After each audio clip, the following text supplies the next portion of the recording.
Bueno, muy buenos días para todos y todas. Espero que se encuentren muy bien. Seguramente disfrutando nuevamente de estas instancias de encuentro presencial que habíamos perdido en estos 2 años anteriores después de un hecho histórico como el que tuvimos que atravesar. Pero bueno, pensando bien, algunas cuestiones positivas que nos quedaron de este contexto son las herramientas digitales, que bueno, hoy me permiten poder estar con todos ustedes ahí. Lamento profundamente no estar de manera presencial, pero bueno, un poco como lo hablaba con Miriam, los compromisos de la vida cotidiana hacen que hoy tenga que estar en otro lado. Pero bueno, quería estar presente, hacerles llegar este proyecto que bueno, lo fui gestando con una compañera que lamentablemente no me puede acompañar el día de hoy, incluso en esta presentación digital, porque bueno, está con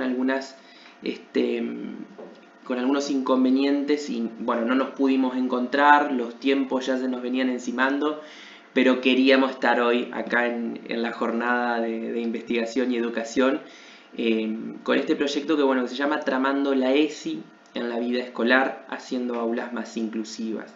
Quiero agradecer la invitación al Foro de Ciencia y por darle también un lugar importante a la ESI. Bueno, ¿qué decir de la ESI, de la educación sexual integral? Es parte de mi trayectoria como docente. Creo que más allá del título de profesor de biología, toda mi otra formación está muy vinculada a la ESI y está, bueno, fue muy marcada por ciertas situaciones que me fui encontrando en el día a día en lo que es la vida escolar, ¿no? Ciertas situaciones que yo decía, bueno, pero ¿con qué herramienta las puedo abordar? ¿Cómo puedo abordar un caso de violencia en el aula? ¿Cómo puedo intervenir ante un acontecimiento de grooming, de ciberbullying, hechos que acontecen diariamente y que lamentablemente después de estos 2 años de pandemias que tuvimos se incrementaron aún más? Este es un deber que tenemos ético los docentes el poder hablar bueno, de lo que nos dejó esto de la pandemia, ¿sí? Yo creo que en esta cuestión eh, quiero no hacer como hacen por ahí algunos, decir no hablar de lo que pasó, ya pasó, fueron 2 años, no. Fueron 2 años que han marcado las subjetividades de las infancias y adolescencias que nuevamente tenemos ahora en las escuelas más tiempo, más de manera presencial, en donde se posibilita otro tipo de encuentro y donde la ESI tiene que hoy estar más presente que nunca en todas nuestras escuelas. Bien, yo voy a ir compartiendo el Power que tenemos preparado y a partir de ahí ir disertando. Bueno, vamos a arrancar con la primer filmina. Nosotros nos preguntamos, ¿educación sexual integral? Porque es necesario ir un poquito, la mirada un poquito hacia atrás, la historia que tenemos en qué pasó antes de esta ley nacional 26.150 de ESI, qué se hizo en materia de educación sexual, más precisamente en nuestra provincia de Entre Ríos. Muy pocas veces se ha mencionado que acá en el año 2003 se sancionó en la provincia la ley 9501, que crea el programa de salud sexual y reproductiva. Y esto tiene que ver porque, bueno, empieza todo esto en la Escuela de Comercio de acá de Paraná, debido a que, bueno, había un incremento en la tasa de embarazos adolescentes y también incremento en la transmisión de infecciones de transmisión sexual. Entonces fue necesario poder empezar a hablar en este caso, con los adolescentes de las escuelas secundarias, temas relacionados a la salud sexual. Y es por eso que, bueno, en Entre Ríos, en el año 2003, se sancionó la ley 9501. Pero visto y considerando, a nivel nacional no había un marco normativo, no había ciertas políticas públicas como están hoy presentes y que se fueron derechos conquistados a lo largo de todos estos años, que hacen que hoy tengamos multiplicidad de leyes que acompañan a la ESI, ¿no? Que ya después las voy a ir mencionando un poco. Entonces fue necesario discutir e instaurar la educación sexual integral, debido a que había situaciones en las escuelas, aparecieron muchos casos de abuso sexual infantil, casos de violencia, en los cuales se necesitaba realmente una herramienta de intervención para empezar a abordar todas estas cuestiones. Y es así que se empieza a discutir sobre la ley 26.150 que fue sancionada en el año 2006. Yo los invito por ahí, si desean, en YouTube pueden acceder a ver lo que fue cuando se discutió en Cámara de Diputados esta ley, las voces a favor, las voces en contra, ¿no? Sobre lo que se argumentaba el porqué necesario de instaurar la ESI en las escuelas. Bien, hecha la ley, en el año 2006 se sanciona, y después se dice, bueno, pero ¿quién va a tener que garantizar este derecho en las escuelas? Bueno, van a tener que los docentes. Pero ¿qué pasa con la formación docente y la ESI? O sea, ahí aparece como una arista en la que, bueno, muchos docentes no contaban con la formación, empezaron a emerger miedos, resistencias, familias enteras que decían, bueno, ¿cómo van a hablar de educación sexual en las escuelas? Porque, bueno, se había generado todo un debate en lo que fue el recinto de diputados, por ciertos sectores que estaban en contra de esta ley y que lamentablemente mediante los medios de comunicación influyeron negativamente en muchas familias oponerse, miedos, resistencia por parte de los docentes. Entonces se crea la ley 26.150 de educación sexual integral y se presenta como un marco normativo con ejes de trabajo y lineamientos curriculares para su implementación. Pero ¿qué pasa? Esta ley va a proponer primero hacer un trabajo previo en poder empezar a romper con algunos enfoques que tenía esta educación sexual antes de la instauración de la ley, ¿no? Ciertos enfoques que estuvieron muy presentes y muy marcados en la educación sexual. Uno de los primeros es el biologicista y biomédico. ¿Qué pasó?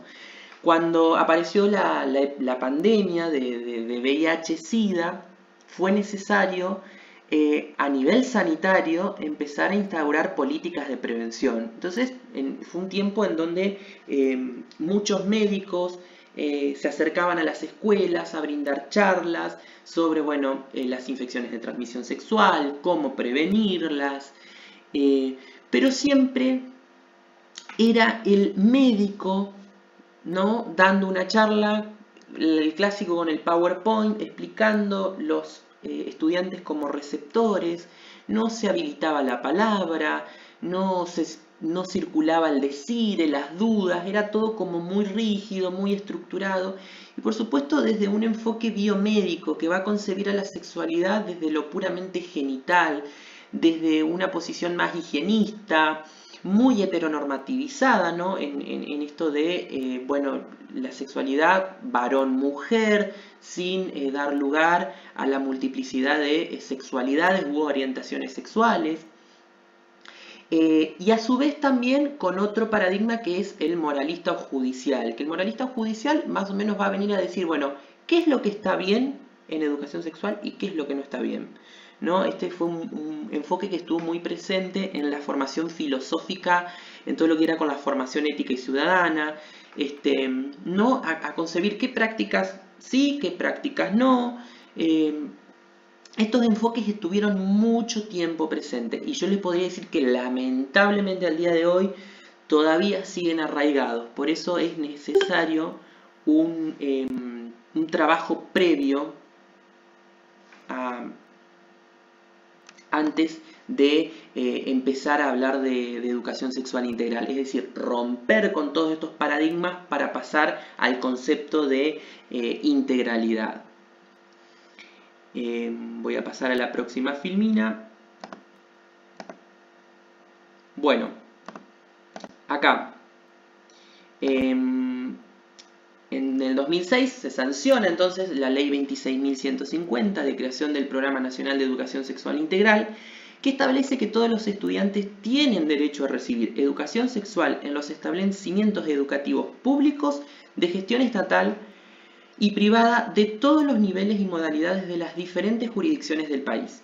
Dicho programa va a tener algunos objetivos, ¿sí? Que ahí yo se los menciono un poco en la filmina: incorporar la ESI en las propuestas educativas, asegurar la transmisión de contenidos pertinentes, precisos, confiables y actualizados, promover actitudes responsables ante la sexualidad, prevenir los problemas relacionados con la salud en general, la salud sexual y reproductiva en particular, procurar igualdad de trato y oportunidades para varones y mujeres. Bien. Entonces, para hablar de educación sexual integral, tal como lo plantea la ley, con su marco normativo y los lineamientos curriculares, van a tener que cumplir con 5 ejes de trabajo, que ahí yo se los menciono: bueno, cuidar el cuerpo y la salud, valorar la afectividad, respetar la diversidad, perspectiva de género y ejercer los derechos.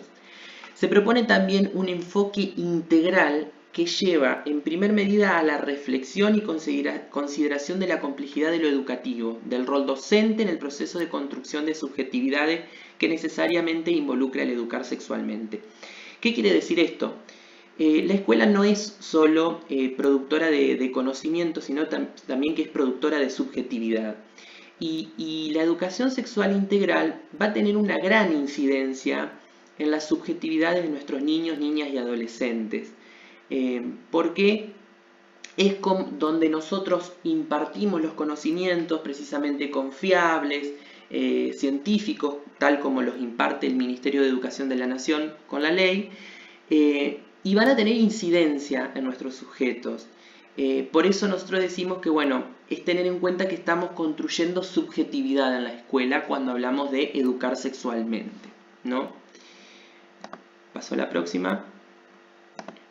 Bueno, vamos con, rápidamente voy a puntualizar algunas cuestiones importantes de estos ejes de la ESI, ¿no? El primero dice cuidar el cuerpo y la salud. El primer punto dice reconocer que el cuerpo sexuado y la salud abarcan la dimensión biológica, pero no se reduce a ella. Quiere decir que sí, obviamente que cuando nosotros hablamos de cuerpo vamos a mencionar nuestras partes íntimas, cómo se llaman, pero no vamos a reducir solamente el cuerpo a un terreno de puramente genital, sino también como un terreno de emociones y expresiones, ¿sí? Y vamos a poder reflexionar desde ahí críticamente sobre qué representaciones tenemos del cuerpo, de la salud en la escuela y en la sociedad. Fíjense que todo el tiempo los medios de comunicación nos venden un ideal de cuerpo. Si nosotros vemos, por ejemplo, las revistas de moda, cuando ya estamos llegando a la primavera o verano, te dicen: anda, esta dieta para bajar 10 kilos, así llegás bien al verano, ¿no?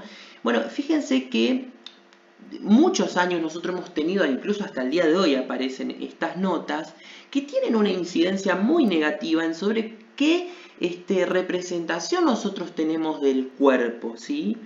Y es importante esto poder llevarlo a las escuelas y empezar a trabajarlos con nuestros estudiantes. Desde una mirada crítica a eso que los medios de comunicación nos imparten continuamente. Abordar la salud desde un enfoque que se deje claro que es un derecho, eso es muy importante, la salud como derecho y no como un privilegio. Y romper un poquito con ese concepto que la Organización Mundial de la Salud nos vendió mucho tiempo en cómo se concebía la salud. No solo la salud como ausencia de enfermedad, sino la salud como un completo bienestar psíquico, físico, mental, social, y no solamente en ausencia de enfermedad, sino que es como ir trabajando el concepto de salud. Actualmente es muy importante. Trabajar el cuerpo desde las distintas disciplinas, el arte, la educación física, bueno, el estudio de los medios de comunicación, que eso lo mencioné anteriormente, es muy importante. Y bueno, propiciar el cuidado del cuerpo y la promoción de la salud. Un poco lo que nosotros hacemos en la ESI, y es cuando a veces hablamos de romper un poco con ese modelo biomédico. El modelo biomédico es como que continuamente nos pone a la sexualidad como algo de lo que yo me tengo que prevenir. Nosotros más bien desde la ESI vamos a hablar de promoción. Vamos a romper un poquito esa mirada de prevención, sino que vamos a hablar de la promoción. Promoción del cuidado de uno mismo y cuidado del otro, del cuidado del cuerpo, del cuidado de la salud, pero desde un abordaje más integral. ¿Sí? Eso es muy importante en este primer eje. Pasando al segundo eje, valorar la afectividad. Algo de lo que yo por ahí hoy mencioné cuando solamente se concebía al paradigma biologicista. La afectividad es muy importante, sobre todo en las escuelas. Trabajar con nuestros estudiantes las emociones y los sentimientos es importante. Además están presentes en toda interacción, digamos. El acto de educar también es un acto emocional, ¿no? Imagínense que muchas veces nuestros estudiantes no pueden, no tienen a alguien que los escuche, no tienen un adulto con quien poder dialogar, con quien poder tramitar alguna emoción negativa que sienten. Y a veces la escuela es el único espacio de apertura, de alojamiento, de escucha. Por eso insistimos tanto en valorar la afectividad, poner en valor el trabajo con las emociones, qué emociones son placenteras, cuáles son displacenteras, empezar a hablar de lo que nos gusta, de lo que no nos gusta, tejer lazo con otros, entendiendo que estamos con otros en la escuela, que no es algo individual. Generar condiciones para que cada quien pueda expresar su punto de vista, siempre en un marco de respeto. Acá a mí me pasa mucho, yo me desempeño en el nivel secundario, y entonces mis estudiantes siempre me dicen: profe, pero en este país hay libertad de expresión, yo puedo decir lo que yo quiera. No, digo, libertad de expresión hay, pero una cosa es libertad de expresión y otra cosa es reproducir discursos de odio. ¿Qué quiero decir con esto? Que tenemos que estar muy presentes como docente en lo que nuestros estudiantes por ahí reproducen. Que lo que ellos expresen no sea un discurso de odio. Y si sale un discurso de odio, poder intervenir, darle lugar, llevarlo a que se interpele para modificar eso. Pero siempre desde el lugar de intervenir, no haciendo la vista a un costado. Respetar la intimidad propia y ajena, el concepto de intimidad, el concepto de consentimiento, algo de lo cual se va a trabajar mucho con este eje. Y rechazar toda manifestación coercitiva de afecto, abuso, violencia de género y sexual. ¿Qué pasa si hay una situación de violencia en nuestra escuela? Y sí, puede pasar, lo ideal es poder intervenir. Y con este eje nos plantea muchos puntos importantes para trabajar todas estas situaciones que pueden acontecer en nuestro día a día en las escuelas. Bien, reconocer la perspectiva de género. Este es uno de mis ejes favoritos. ¿Qué es reconocer la perspectiva de género? Yo siempre lo digo muy metafóricamente, justamente que tengo anteojos. Es como ponerme los anteojos para leer las desigualdades que históricamente la sociedad impuso para varones y mujeres. Nosotros, si nos ponemos a leer la historia de la sexualidad, Foucault, que es un autor, vamos a ver cómo socialmente se fue construyendo la sexualidad, ¿no? Y si nosotros revisamos la historia, la mujer siempre ocupó un rol muy sumiso, muy pasivo, nunca se le dio un lugar en la historia, en la ciencia, en la política. Y justamente que hoy estamos acá en un foro de ciencia y civilización, yo soy profe de biología y cuando trabajo el concepto de ADN en quinto año en biología, si uno revisa los manuales, la bibliografía, va a decir que, bueno, quien se llevó el premio Nobel fueron Watson y Crick, los descubridores de la doble hélice del ADN, cuando en realidad la investigadora que hizo todo el trabajo más importante fue Rosalind Franklin. Y a ella, por el solo hecho de ser mujer, se la invisibilizó, no se le dio el lugar que correspondía, que merecía. Eso que yo hago en biología, traer la historia de Rosalind Franklin, contársela a mis estudiantes, mostrarle, eso es ESI, porque yo ya le estoy dando el lugar que históricamente se merecía tener una mujer. Lo mismo va a pasar en la historia, en la política. Es importantísimo el eje reconocer las perspectivas de género. Vamos a problematizar sobre las concepciones rígidas de lo que es exclusivamente femenino y masculino, que socialmente se impuso para, y esto está muy presente, el tema de los colores, el color rosado para mujeres, el color celeste para los varones. Empezar a romper con esto de que los colores no tienen género, que la ropa no tiene género. Es empezar a poder trabajar desde este lugar y ver cómo esto incide negativamente en la subjetividad de nuestros niños, niñas y adolescentes, incluso de nosotros mismos como adultos, si nos podemos interpelar. Incorporar el concepto de igualdad o equidad de género para abordar todas estas desigualdades, diferenciar y caracterizar lo que es sexo biológico por un lado y género como construcción social por el otro. Es muy importante este eje, tiene que estar muy presente en la ESI, porque si no está presente este eje, volvemos a repetir ese modelo biomédico, biologicista, heteronormativo. Cuando también acá hablamos de perspectiva de género, vamos a ver que está el género, vamos a encontrar todo lo que tiene que ver con sexualidades, orientación sexual, que bueno, esto lo voy a explicar un poquito en el otro eje, pero que también va a la par con que es la perspectiva de género. Bien, vamos con el eje a respetar la diversidad. Rescatar el significado profundo de convivir en una sociedad plural y poner en valor la diversidad. Bien, ¿qué quiere decir esto? Tenemos aulas heterogéneas. En las escuelas tenemos diversidad. No tenemos aulas homogéneas. Tenemos que romper con algunas cuestiones paradigmáticas de la corriente, bueno, muy del normalismo, que todavía seguimos arrastrando algunas lógicas de ese modelo tradicional de escuela. Empezar a poner en valor lo rico que es tener diversidad, ¿no? Cuestionar la presunción de heterosexualidad. ¿Qué quiere decir eso? Que yo no voy a suponer, yo como docente no puedo suponer que si yo tengo un estudiante varón, le van a gustar precisamente las mujeres, o si tengo una estudiante mujer, le van a gustar precisamente los hombres.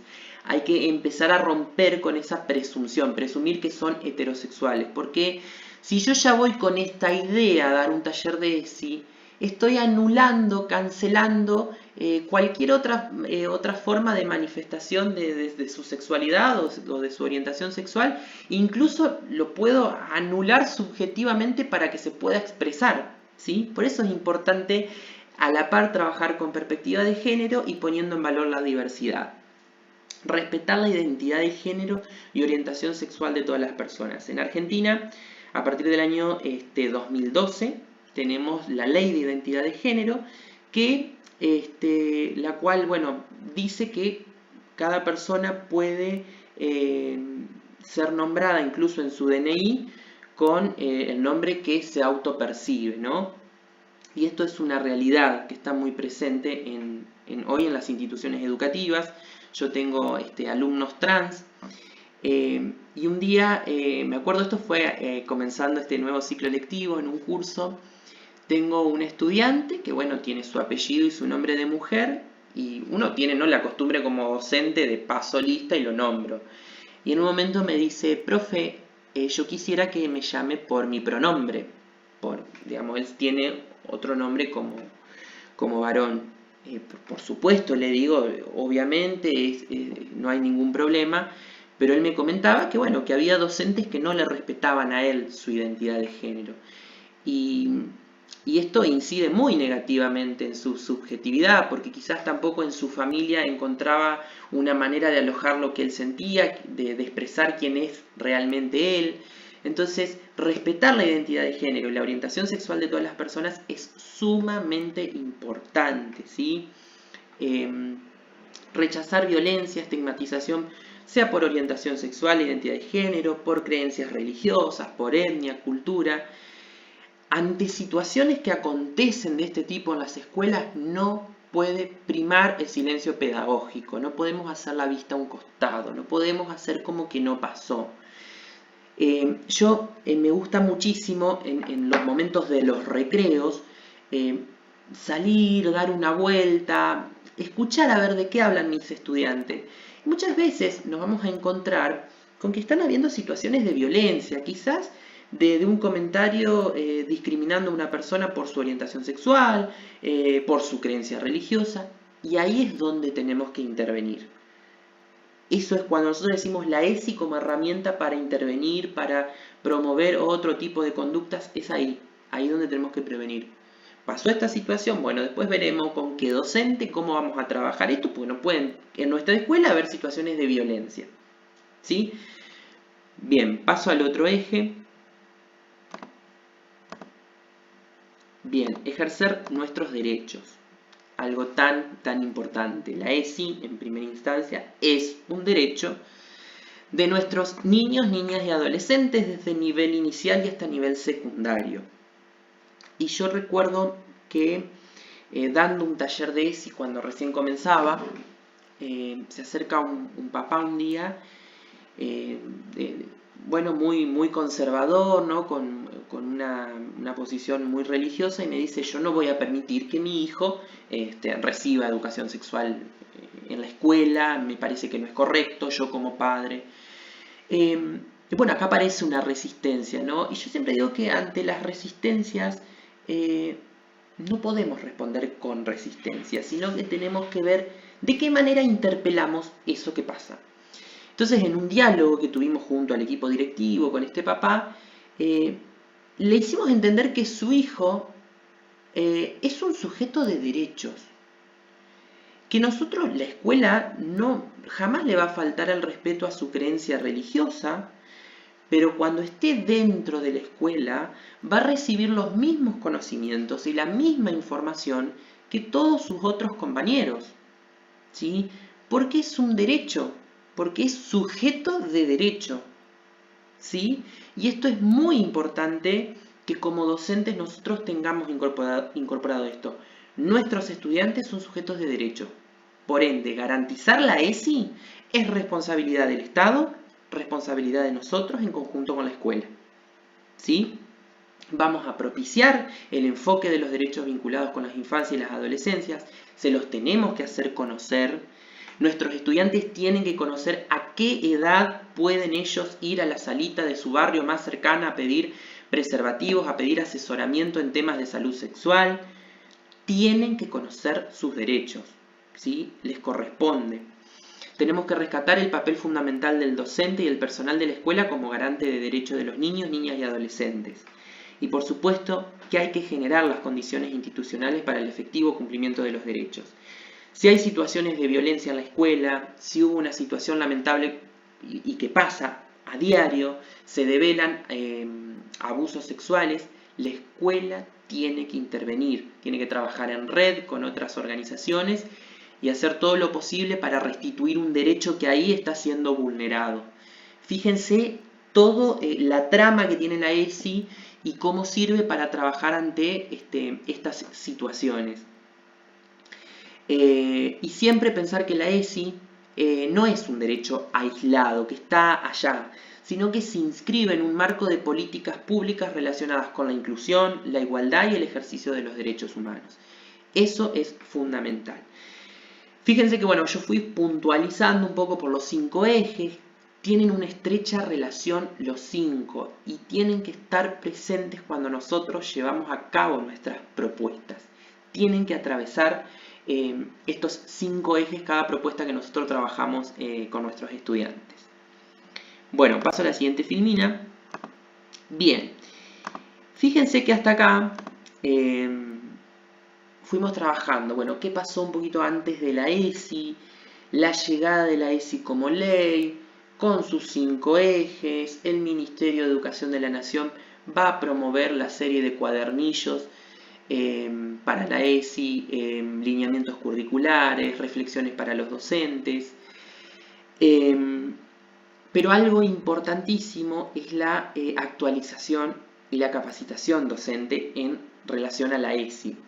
Y hoy les podría decir que, bueno, un punto muy fuerte que tenemos a nivel nacional y a nivel provincial es que las políticas públicas están incentivando a que haya espacios de formación en ESI que son gratuitos, que los podemos hacer a través de la virtualidad, en nuestros tiempos.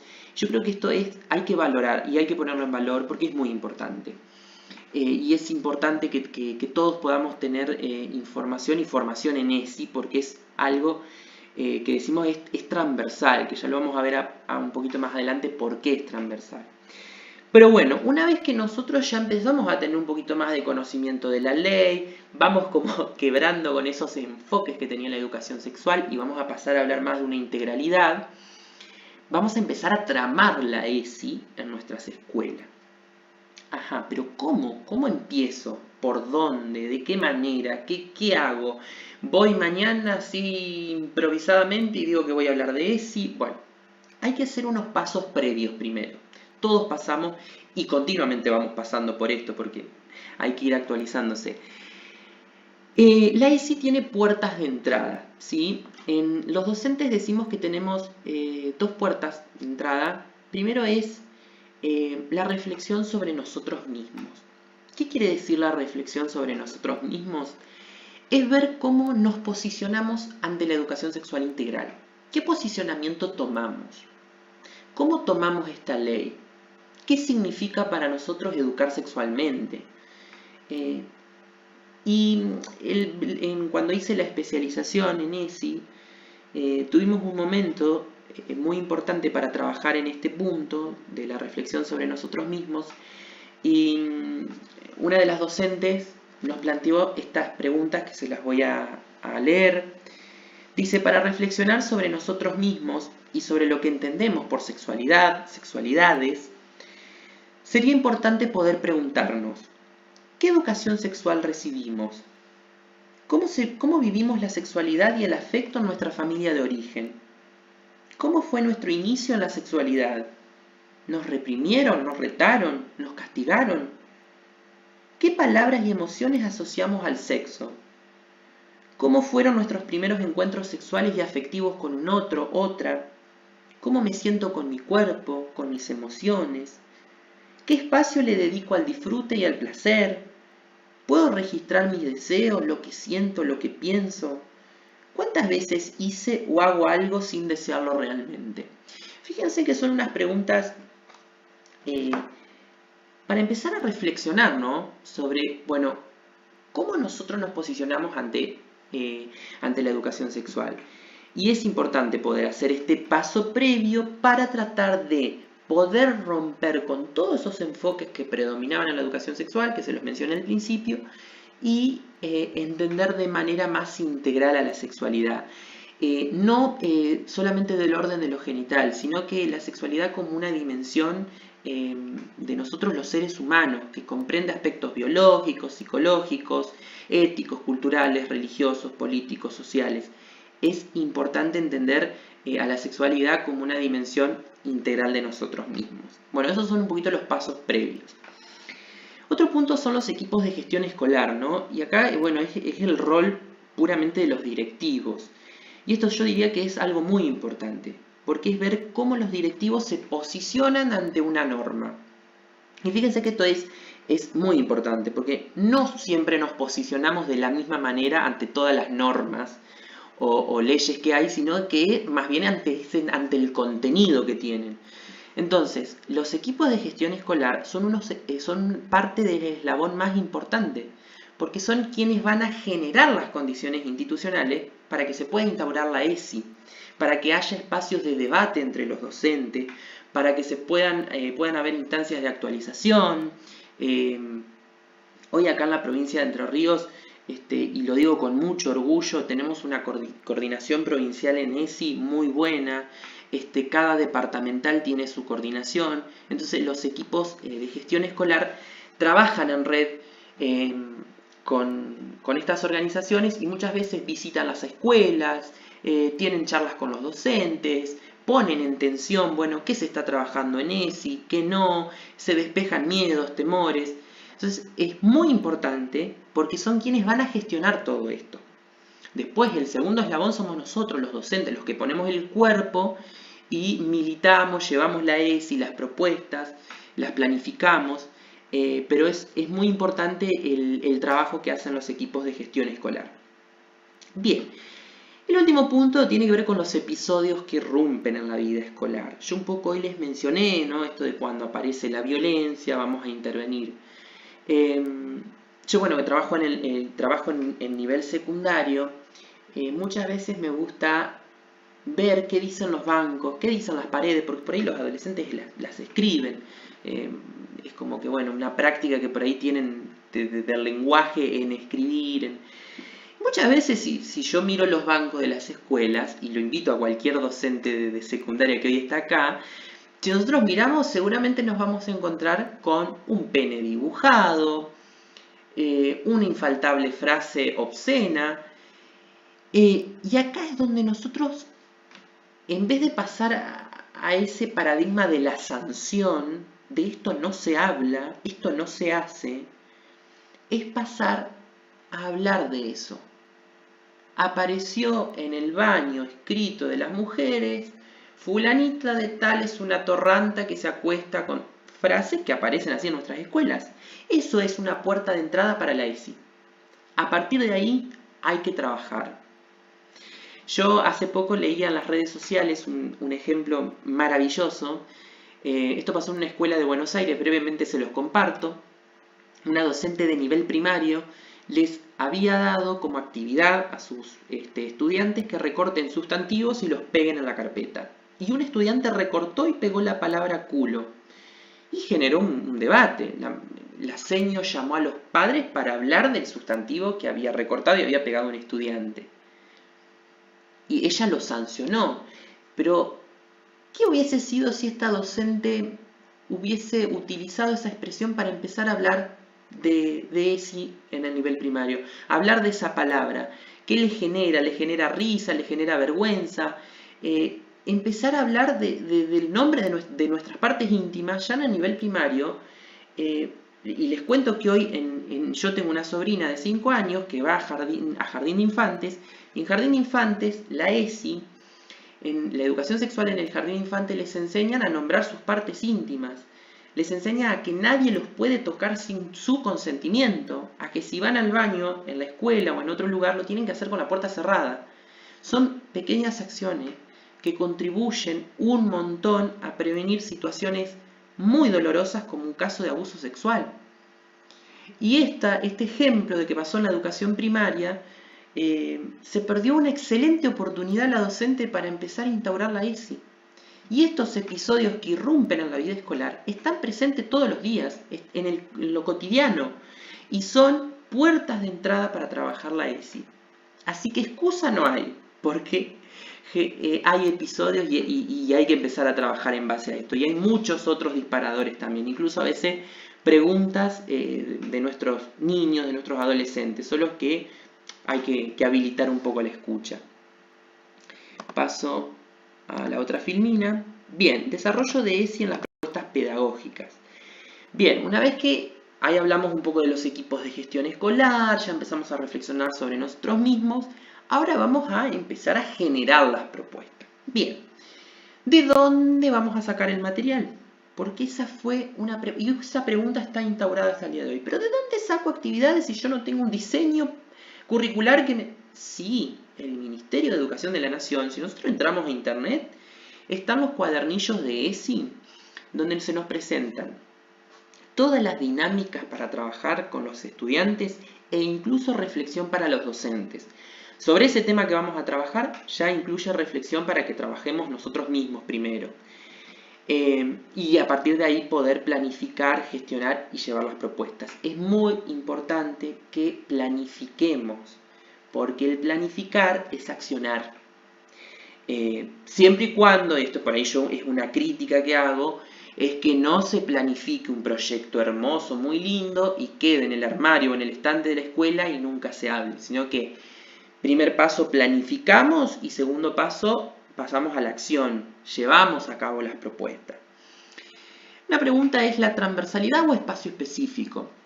La ESI es transversal. ¿Por qué decimos que es transversal? Porque atraviesa todas nuestras prácticas, todos nuestros espacios curriculares, y yo les aseguro que sí, todo tiene relación con la ESI. Incluso si nosotros vemos los lineamientos curriculares para la educación sexual integral, que los invito a que los busquen en internet, está todo, van a ver cómo cada área se relaciona con la educación sexual integral. Y cuando hablamos de espacio específico, muchas escuelas tienen lo que se llaman espacios de formato complementario, y desde hace unos años se empezó a implementar espacios de ESI. Y yo, personalmente, en una escuela que estoy ahora, ocupo un espacio de esos, y está muy bueno porque es como que simbólicamente en la escuela contamos con un espacio de ESI. En ese espacio de ESI está a cargo de docentes referentes que se encargan de trabajar en red con los equipos de gestión y con otros docentes para ir tramando propuestas para implementar la ESI en la escuela.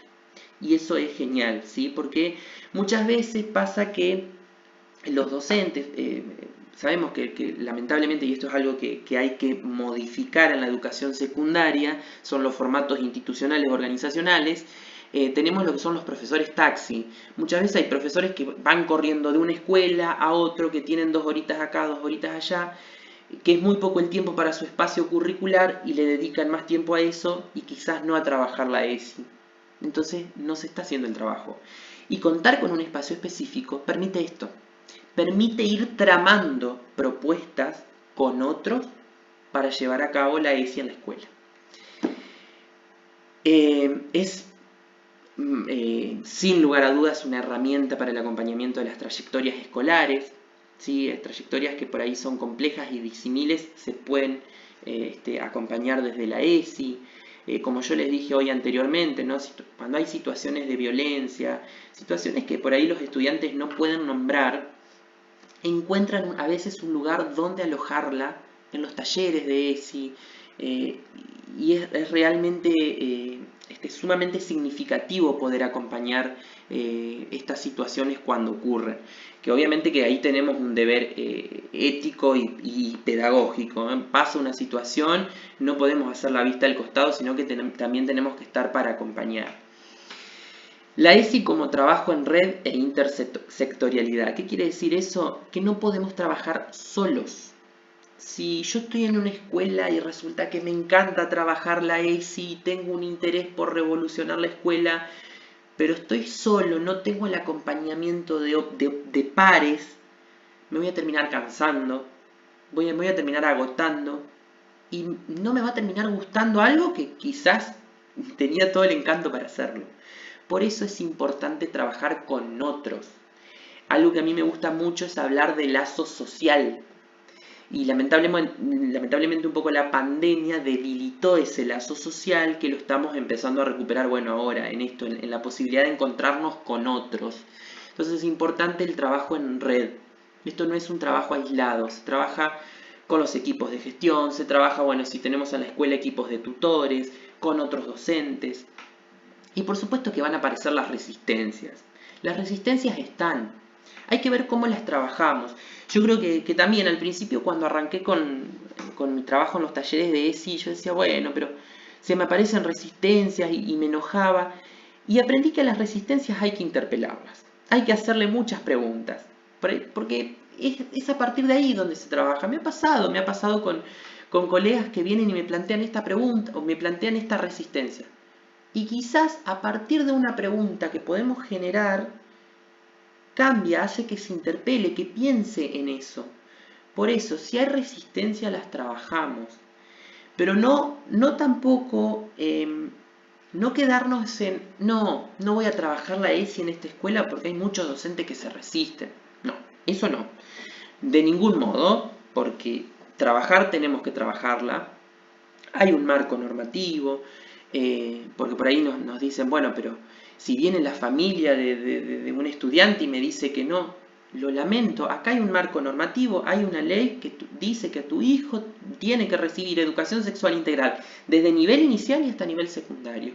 Y esa es toda nuestra defensa ante, bueno, si por ahí vienen padres que no quieren. Me pasó algunas veces y se ha trabajado, pero no porque uno no quiera o porque uno o dos docentes se resistan, no vamos a trabajar. Eso no puede pasar. Por eso es importante el trabajo en red. Nos sostenemos con otros, estamos con otros y a partir de ahí podemos trabajar. El último punto, y algo que me parece sumamente importante, tiene que ver con la ESI, la discapacidad y la diversidad funcional.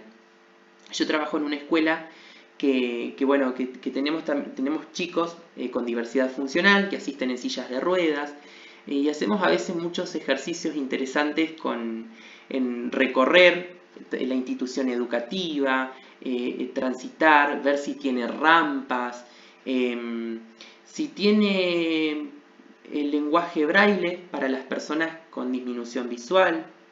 La ESI también trabaja todo esto, porque la idea es empezar a hablar de aulas inclusivas. A mí me gusta hablar más de inclusión y no de integración.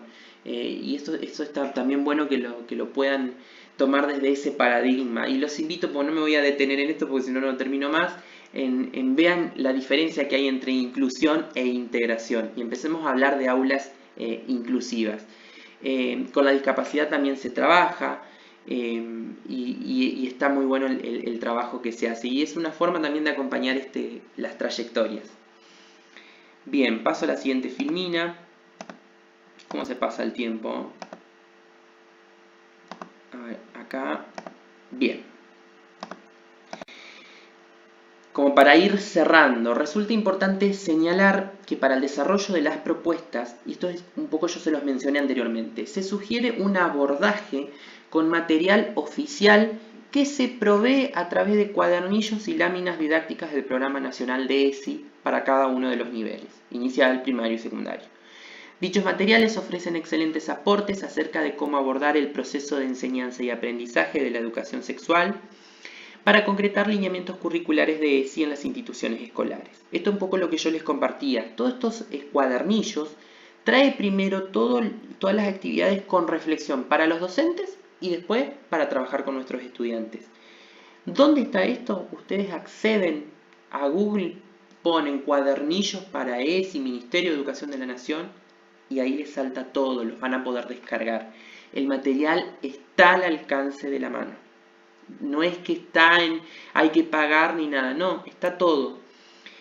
De esta manera se busca brindar elementos conceptuales y metodológicos que fortalezcan procesos educativos integrales, en el ejercicio pleno del derecho a la salud, al cuidado del cuerpo, a la educación, a una vida libre de discriminaciones y violencia, a la información, a la construcción de opiniones propias y al respeto por la autonomía personal. Todos estos cuadernillos abordan, obviamente, las propuestas desde una mirada integral, ¿sí? Así que, bueno, los invito a que los puedan descargar para ir tramando las propuestas pedagógicas para implementar la ESI. Bien, una frase de una gran autora que tenemos, y bueno, impecable el trabajo de Graciela Morgade. Es una autora que trabaja muchísimo en cuanto a la ESI acá en la Argentina, y una cita muy linda dice: la ESI es un proyecto profundamente ético para entendernos como sujetos de derecho y de deseo. Y les quiero compartir brevemente una cita de María Beatriz Greco. Es una psicoanalista argentina, es de la ciudad de Buenos Aires, doctora en educación. También ha hecho un trabajo interesante a partir de la ley de ESI. Dice: la educación sexual integral en las escuelas tiene cabida si las escuelas son vividas como lugares del habla, donde la palabra circula, las certezas no se cierran y se celebran los saberes propios y también ajenos. Las prácticas docentes, sustentadas en certezas y preinscripciones, deben irse viendo para dar paso al diálogo, la promoción de situaciones de confianza, la búsqueda y transmisión de información actualizada, la construcción colectiva de respuestas que propician la ética del cuidado, la responsabilidad, el compromiso y el respeto por las personas, sus vidas y sus elecciones. Bueno, les quería compartir esa cita brevemente para ya ir cerrando porque no tengo mucho tiempo, no me quiero extender. Me hubiese encantado estar ahí porque seguramente cuando habilitamos el espacio de preguntas se empiezan a generar un debate sumamente enriquecedor. Les quiero mostrar un poquito las experiencias educativas que hemos tenido con nuestros estudiantes. Hay algunas fotos de los talleres, ahí estuvimos trabajando el 3 de junio, el día de Ni Una Menos, con el iceberg de la violencia de género. También hicieron, producciones escritas, folletería. Acá hicimos, esto lo tramamos con el espacio curricular de ciencias sociales, estuvimos haciendo una tarde de cine. Y acá trabajando con segundo año también el día de Ni Una Menos, el 3 de junio, hicieron unas hermosas producciones. Bueno, acá les dejo mi contacto por si tienen alguna duda, si quieren acercar alguna consulta, no tengo ningún problema, me pueden escribir. Los invito y las invito a que empiecen a trabajar la ESI. Hoy más que nunca la necesitamos. Después de este contexto de estos 2 años de pandemia, en las escuelas están surgiendo algunas problemáticas muy relacionadas con las violencias. Yo creo que personalmente a los jóvenes los afectó esto de no poder estar estableciendo lazos con otros. Entonces venimos de 2 años muy complejos, de mucho dolor social, y la escuela también se encarga de reparar las heridas de lo social, diría una autora que me encanta, que es Karina Kaplan. Y qué mejor herramienta para reparar las heridas de lo social que la ESI. Hay que empezar a trabajar las emociones, hay que empezar a escuchar a nuestros adolescentes, a nuestros niños, alojar lo que a veces pasa, lo que sucede. Es un trabajo hermoso el que se puede hacer con la educación sexual integral. Anímense a actualizarse, a formarse. Vuelvo a recalcar esto. Tenemos un gran compromiso a nivel nacional y provincial en cuanto a políticas públicas para la actualización y perfeccionamiento en la ESI. Hay mucho material, entonces no podemos hacer la vista a un costado. Es momento de empezar a trabajar, a tramar, me gusta mucho esta palabra, tramar la ESI con otros y a llevar adelante en las propuestas educativas en nuestras escuelas. Muchas gracias por este espacio que le han brindado a la ESI. Gracias, Miriam, principalmente a vos porque me diste un poquito la invitación. Les pido disculpas que no estuvo presente mi compañera con la cual íbamos a estar disertando, pero queríamos estar, al menos yo, llegarles con esta disertación que es muy mínimo a todo lo que podríamos estar hablando en relación a la ESI. Les dejo un gran abrazo, espero estén pasando una jornada muy linda y si tienen alguna consulta o duda, no duden en escribirme. Muchas gracias y espero que disfruten.